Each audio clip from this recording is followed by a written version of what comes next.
Well, good morning. Noch sind die Stürme nicht vorbei, sind sie? Wel, so bin ich froh, dass wir hier keinen Top kommen von dir. So als ich hier in Nederland, wenn ich reich bin, dann ist das in Quebec, besonders wenn die Gruppen geraten waren, dann ist das all gemerkt, dass sie nicht keinen Top kommen. So, weil dem Herrn danken für was er noch einmal tut hier für uns.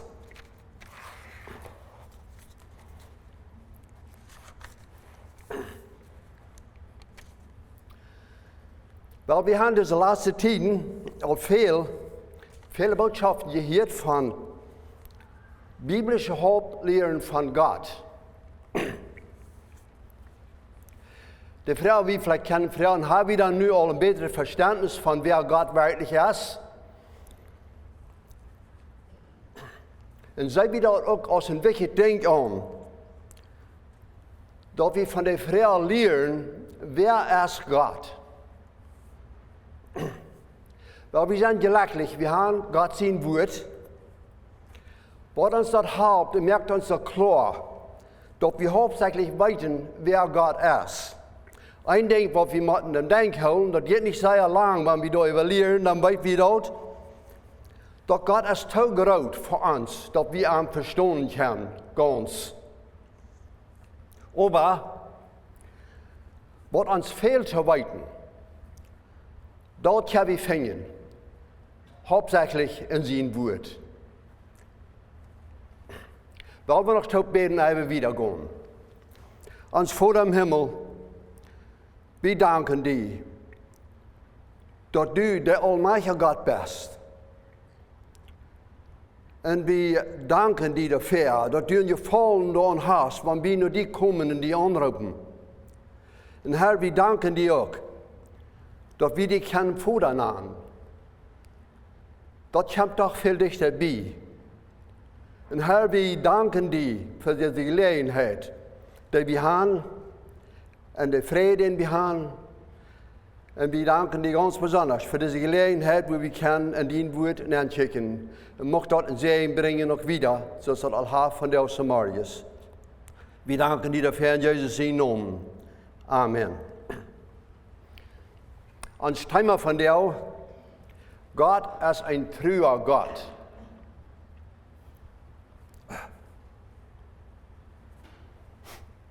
Wenn wir denken an Gott vertrauen, vielleicht fingen wir dort, würden das so fingen, wenn Dinge leicht gehen dann im Leben, dann ist es vielleicht gar nicht so schwer. Aber wenn wir an denken, wenn große schwere Zeiten kommen, dann wurden viele Frauen gegeben, oder Frauen, wo sie, ist da wirklich ein Gott? Warum lässt er dann das alles zu, so dass das passieren wird? Aber wenn wir dem Herrn in uns Leben haben, und dann wir wachsen in uns geistliches Leben, dann sind wir viel besser bereit, wenn die schwere Zeiten kommen, dass wir wieder beständig bleiben. Und das ist vielleicht ein bisschen so, als wir einmal hören von einem Baum. Wenn der auf einem sehr steilen Platz abwachsen wird, und dann auf einmal kommt ein großer Sturm, dann ist der Baum nicht ready dafür. Und wird am Sterben. Ich möchte uns einen Vers lesen, das ist in Klärleiter, Kapitel 3. Und eigentlich da möchte ich erst Wort verheben hier, und das ist, dit wordt geschreven in een ganz buitengewöhnliche Zeit. Und da wir eine buitengewöhnliche schwere Zeit, so dass Israel noch nicht belebt hat, besonders in Jerusalem. Das wird die Zeit, als Jerusalem ganz verstört wird, in der Tempel auch, und die Menschen in Gefangenschaft geführt werden nach Babylon.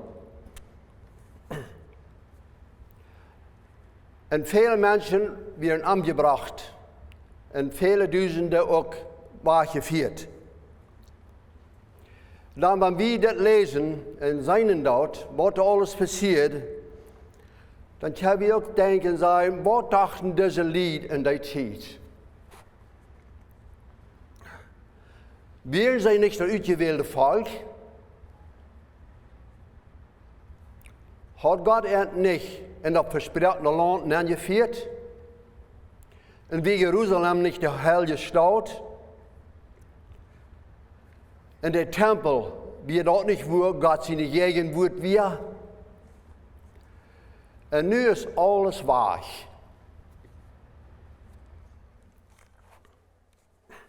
Dan lesen wir hier, wo Jeremia schreiben dat in 3 Vers 20 und er sagt, jeder Mal, wann ich daran denken muss, zie ich bedrängt und vertwijfelt.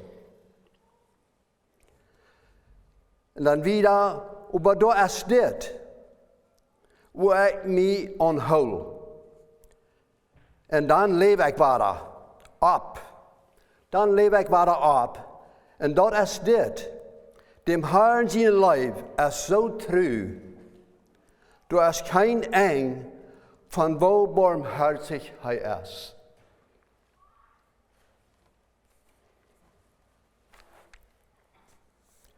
Jeremia, er konnte durchkicken. Want hij dat ook niet begrepen en zijn kon, wo dit alles als dit passieren deed.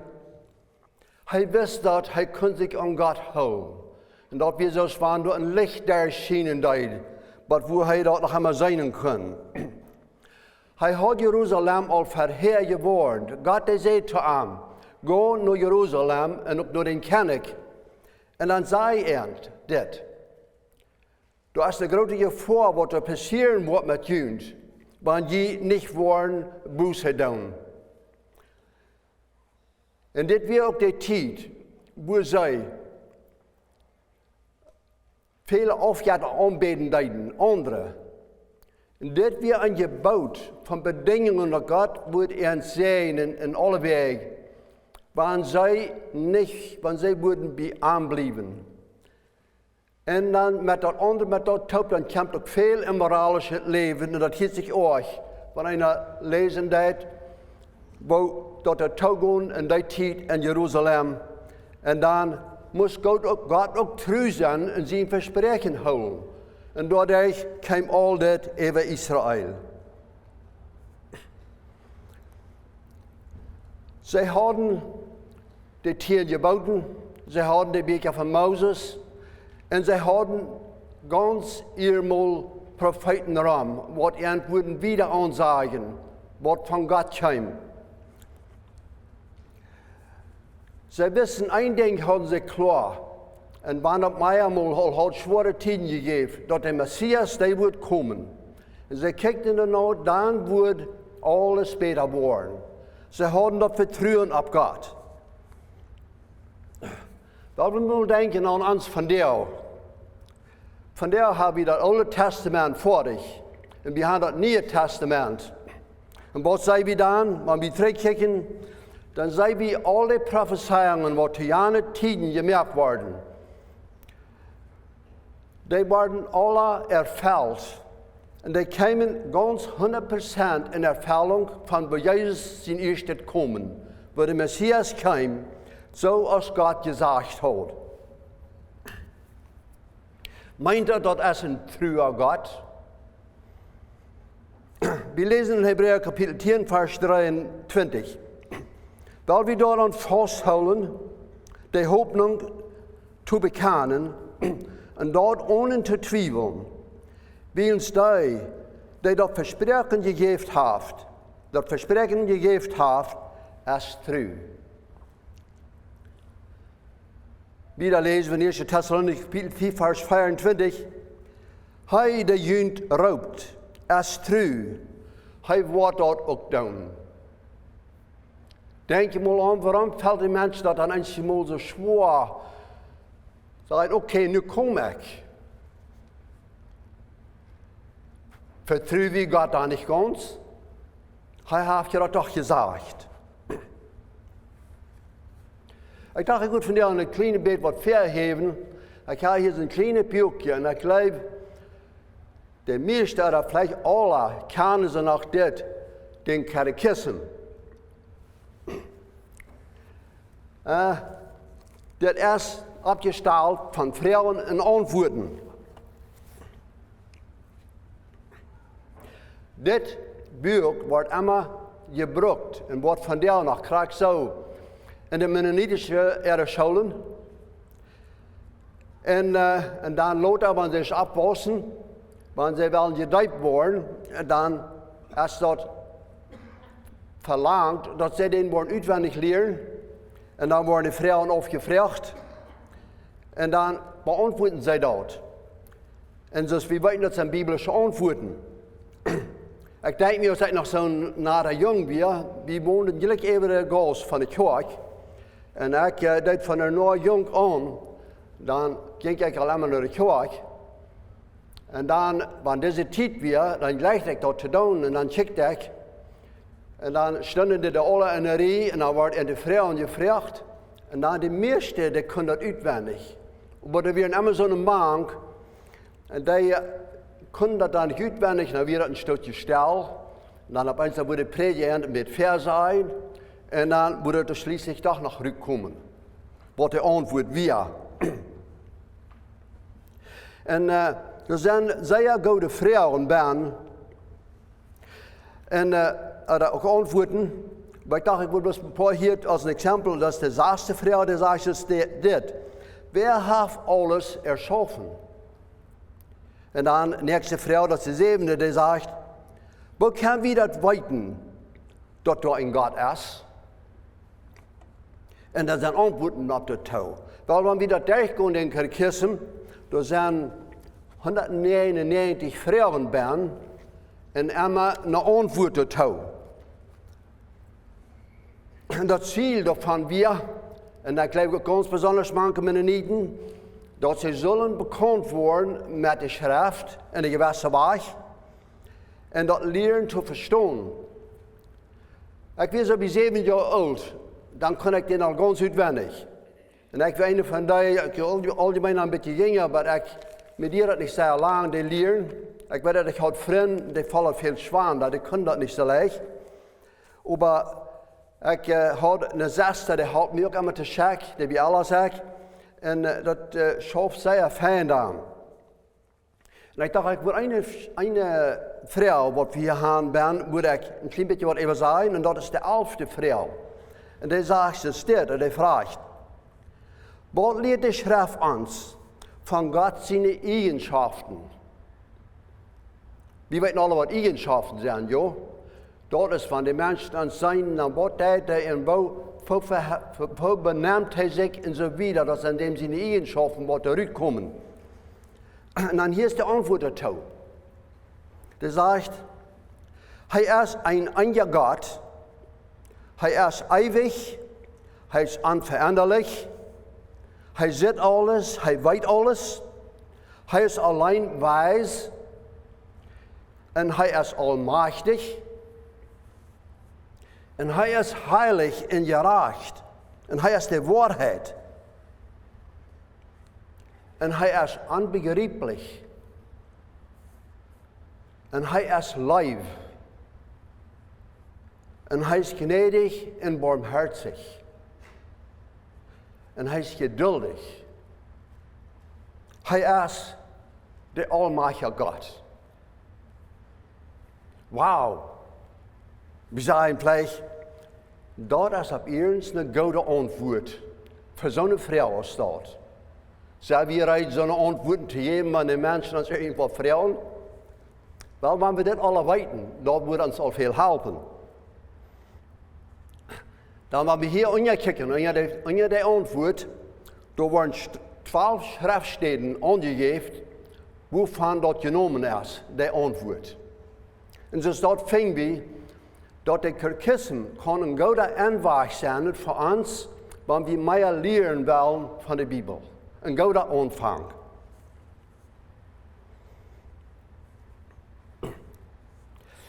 God hij zegt in zijn woord, dat hij is dat woord. De Heilige Geest, die leidt de profeten. Dat moet zijn wat God hen zegt. Dat is waarom de Bijbel, de waarheid is, en dat is met kracht. Dat heeft kracht dat hij de mensen kunnen ändern. Om dit nog klarer te maken, en dan war weer dat zo, dat de Heer Jezus dat woord zelfs in deze wereld aankomen. In Johannes 1, vers 1, da sagt het zo staat. Als alles aanvangt, wie dat woord. En dat woord weer bij God.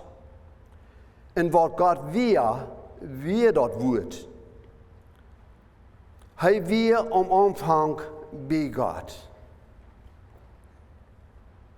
Dat is te bewonderen, wanneer bij zo'n dingen zijn. En dag is dat voetstoel dat we dat vielleicht niet zo recht ganz begrijpen kunnen. En als dat woord, de Heer Jezus zelf, op deze eerd weer, dan wie hij dan met zijn gingen taub en hij redt van zijn vader.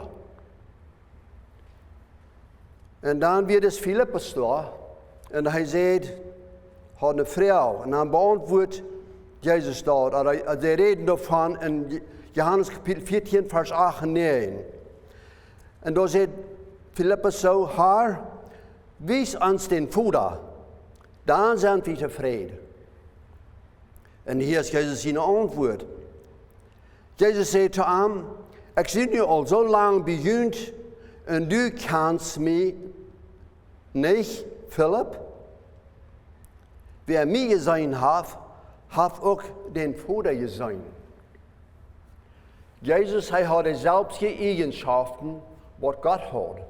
En dat we eens, wanneer ze Jezus sagen, sagen ze God.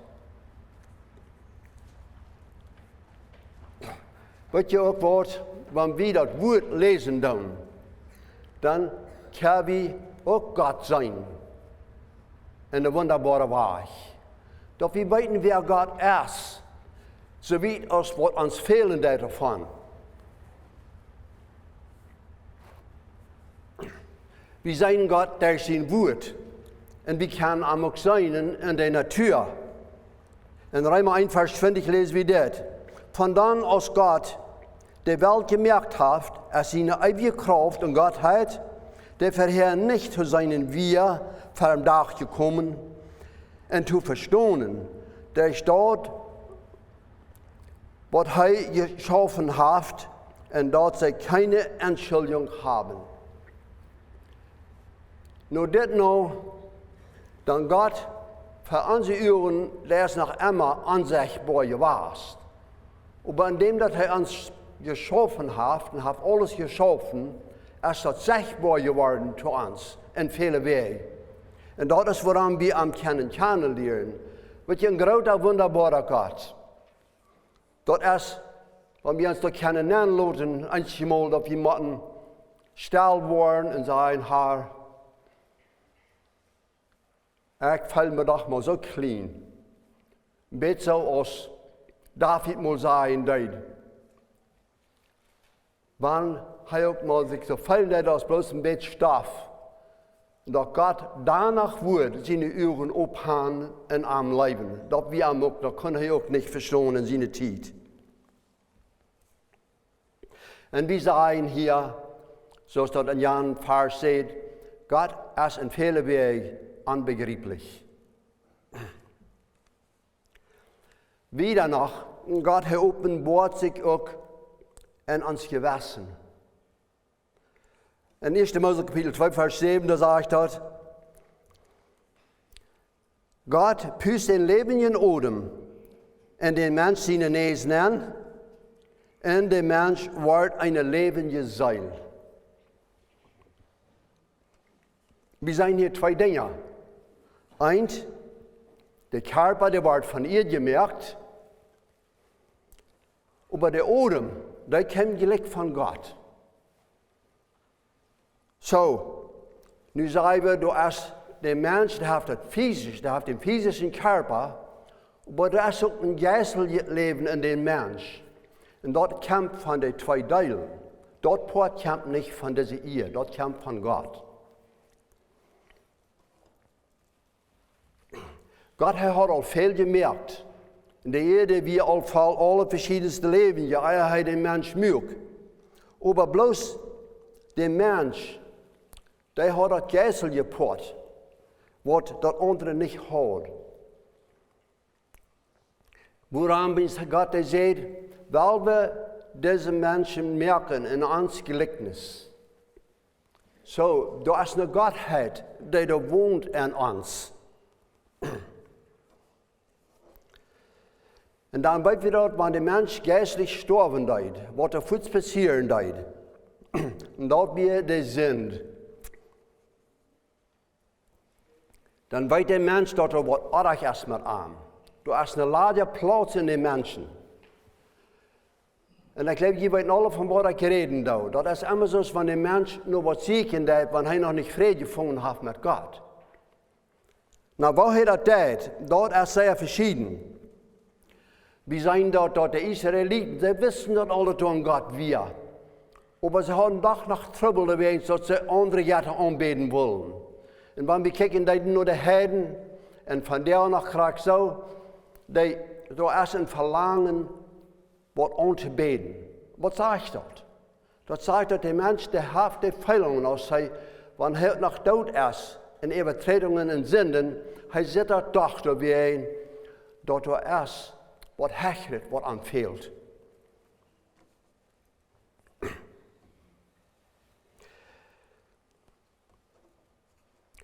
Einer denkt dann darüber, warum ist der Mensch dann so eingestellt, dass er Gott so leicht aufsehen will und will seine eigene Weg gehen. Du hast ein bisschen Verlangen, selbst Gott zu sein, das ist in den Menschen bin.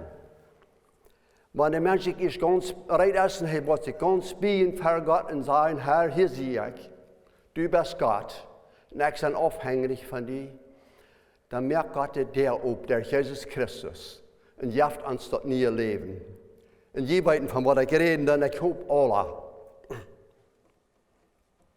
Ja, die Menschen, die machen viel Leiden, und wir wissen, wo das herkommt, das Leiden.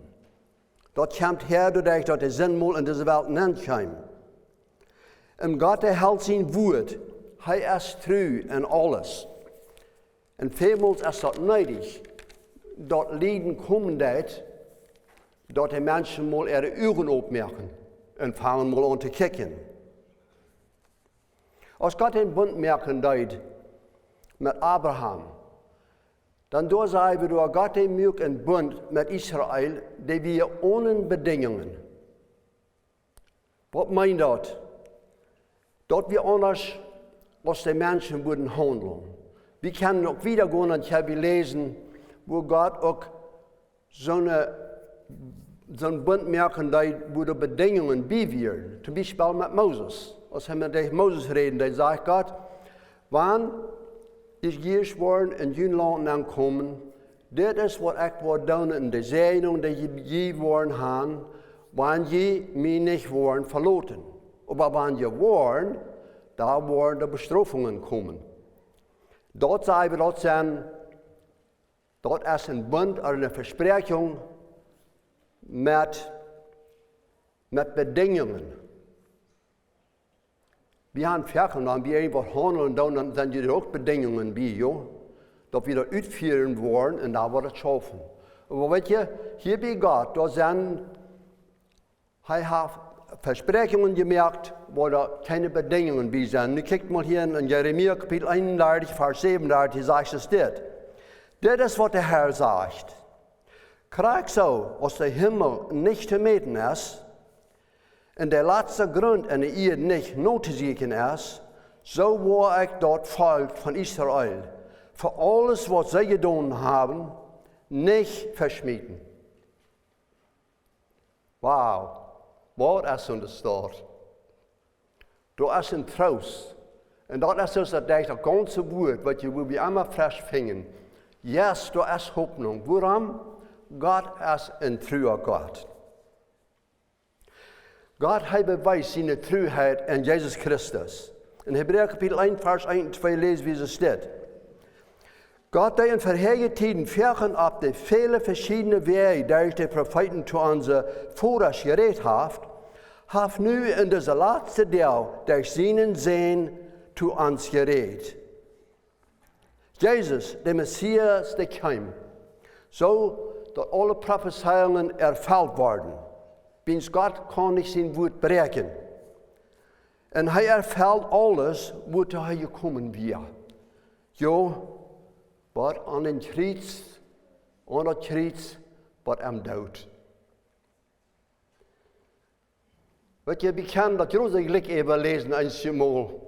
Und vielleicht der, als dat nicht sei anderen, aber einmal riet mir dat an, maar ik dat zei. Dat is zum bewunderen, wo Gott wirklich so groß ist und was er deed.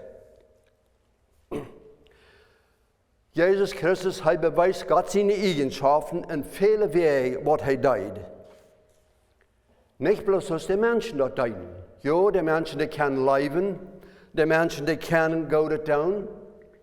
Dort sind seine Eigenschaften, wo Gott von reden, dass wer er ist. Aber Jesus, als er hier war,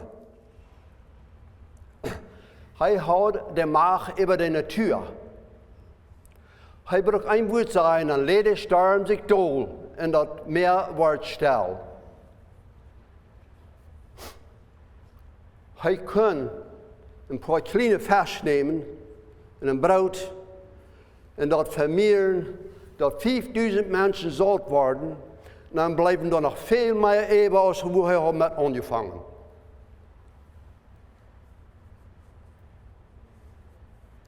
hat. Er hat Macht über die Krankheiten.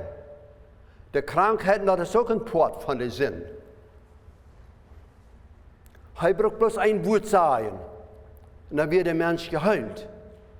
Er konnte einmal anschieren, und dann waren sie von ihrer geraten Plau, die Krankheiten, die unheilbar wären, die werden geheilt. Wieder, er hat Macht über die Finsternis. So ist es in Kapitel 6, Vers 12 sein, dass die gewaltige Geister von den Himmelswelten, und sie mussten am Ungedoen sein. Und wenn der Herr Jesus sein Wort sieht, dann muss die böse Geister, die mussten zurückkommen und wach bleiben von den Menschen.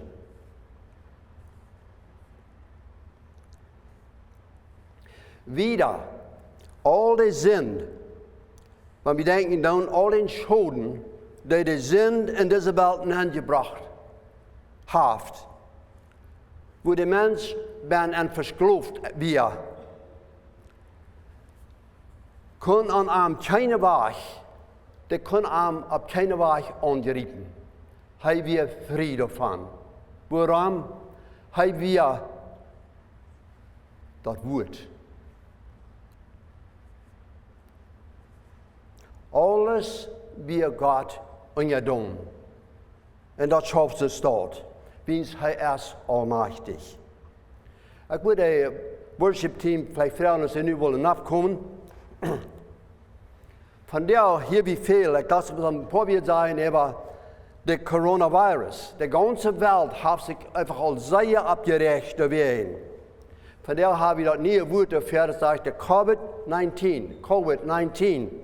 Dort ist, was er denn beschrieben hat, in Kart. Und da ist noch eine. Ich glaube, ich kann das ein Virus nennen, das ist S-I-N-D. Und wenn wir denken dann an, wie gefährlich ist die Covid-19, weil die sagen, dass da auf der letzten Plagen, wo da so und so viele Menschen sind, die was dort gehört sind, dass wir 0,2, das meint lang nicht mal 1 uit 100, was würden kriegen da, die Menschen, die würden, dass sie da würden von sterben derben.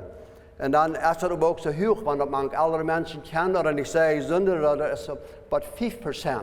Das ist alles das Letzte, was ich gehört habe. Dort, wenn da 100 Stück sind, 5 Stück würden sterben. Und so wieder. Weil, wenn wir denken an der S-I-N-D, das ist viel strenger. Und die wird so sehr überschlund, dass die Menschen das alle kriegen, all Wiedergeburt oder Fertiggeburt. So überschlund. Und wenn wir denken, wo viele Menschen würden sterben da an, 100%. Keiner moet dat kan uit dem Stich gaan.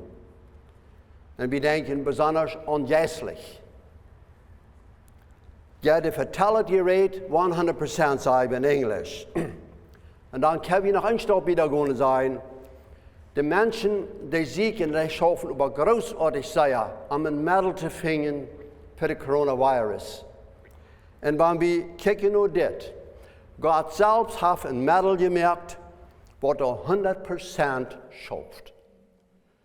Weil we nu zijn, die Gott, die door een truer Gott is, weil we ons aan hem houden, wanneer we hem niet aangenomen hebben, wanneer jemand nog vrijelijk heeft, dan zeggen, nu kom ik naar die, en du zult mijn God zijn. Weet je, daar wordt hij ons sterk vieren. Laten we het beten. Ons Vader im Himmel, du bist een gnädiger Gott. Du hast zoveel gedaan voor ons. En Herr, zoals we je zijn hebben, dat zijn dingen die we niet verstaan, ook waarom die passeren dan en zo wieder. Maar we weten dat, we kunnen opkijken naar die, ook zoals jij meer kunt. En we kunnen zijn, du hast alles aan de hand en du was alles sterk vieren. We danken je in een ganz bijzondere wijze dafür en we vragen dat u in iedereen was, dat u ons was met ihnen zijn en loten en Jezus zijn namen. Amen.